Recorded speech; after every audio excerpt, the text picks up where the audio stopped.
रमज़ान शरीफ़ के भलारे महीने में असां खे अल्लाह अज़्ज़ व जल जी वध में वध इबादत करणु घुरिजे ऐं हर उहो कमु करणु घुरिजे जंहिंमें अल्लाह ऐं उन जे महबूब सल्लल्लाहु अलैहि वसल्लम जी रज़ा हुजे।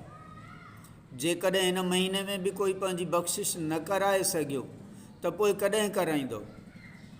मिठा आका मोहम्मद करीम सल्लल्लाहु अलैहि वसल्लम हिन महीने जी आमद साईं इबादत इलाही में तमामु घणो महव थी वेंदा हुआ। जीअं उम्मुल मोमिनीन सैयदतना अम्मा आयशा सिद्दीक़ा रज़ियल्लाहु ताला अन्हुमा फरमाइनि थियूं, जॾहिं माह रमज़ान जो महीनो ईंदो हुयो त पोइ मुंहिंजो सरताज साहिब मेराज सल्लल्लाहु अलैहि वसल्लम जी इबादत जे लाइ तयारु थी वेंदा हुया ऐं पूरो महीनो पंहिंजे बिस्तरे ते तशरीफ़ न वठी ईंदा हुआ।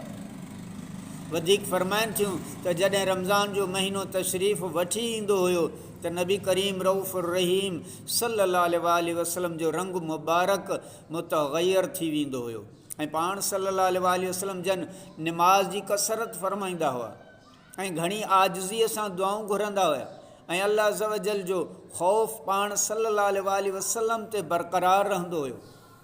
हिन मुबारक महीने में घणो सदको ख़ैरात करण भी सुन्नत आहे।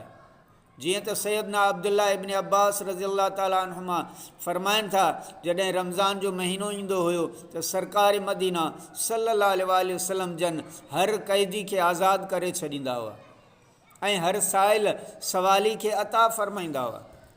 सैयदना अब्दुल्ला इब्न अब्बास रज़ियल्लाहु ताला अन्हुमा रिवायत कनि था त रसूल सल्लल्लाहु अलैहि वसल्लम तमामु माण्हुनि में सभिनी खां वधीक सख़ी आहिनि ऐं संदसि सखावत जो दरिया उन वक़्तु सभ खां वधीक जोश में हूंदो हो। जॾहिं रमज़ान करीम अची वेंदो हुयो ऐं पाण करीम सल्लल्लाहु अलैहि वसल्लम जिब्राइल अमीन अलैहिस्सलाम सां मुलाक़ात जे लाइ हाज़िर हूंदा हुया। जिब्राइल अमीन अलैहिस्सलाम रमज़ान जी हर राति में मुलाक़ात जे लाइ हाज़िर हूंदा हुआ ऐं सरकार करीम सोना सल्लल्लाहु अलैहि वसल्लम उन सां गॾु क़ुरान जो दौर फरमाईंदा हुया। बसि रसूलुल्लाह सल्लल्लाहु अलैहि वसल्लम जन तेज़ हलण वारी हवा खां भी वधीक ख़ैर जे मामले में सखावत फरमाईंदा हुया। रमज़ान जे महीने में नेकियुनि जो अजर घणो वधी वेंदो आहे। इन ई करे कोशिशि करे घणे खां घणियूं नेकियूं हिन ई महीने में जमा करे वठणु घुरिजनि। ही महीने खे भी माण्हू न छॾे। केतिरा ई माण्हू रहिजी वेंदा आहिनि हिन महीने में रोज़नि खां इन्हनि खां केतिरा ई नफ़्स जा ऐं शैतान जा सबब बयानु करे रहिजी वेंदा आहिनि।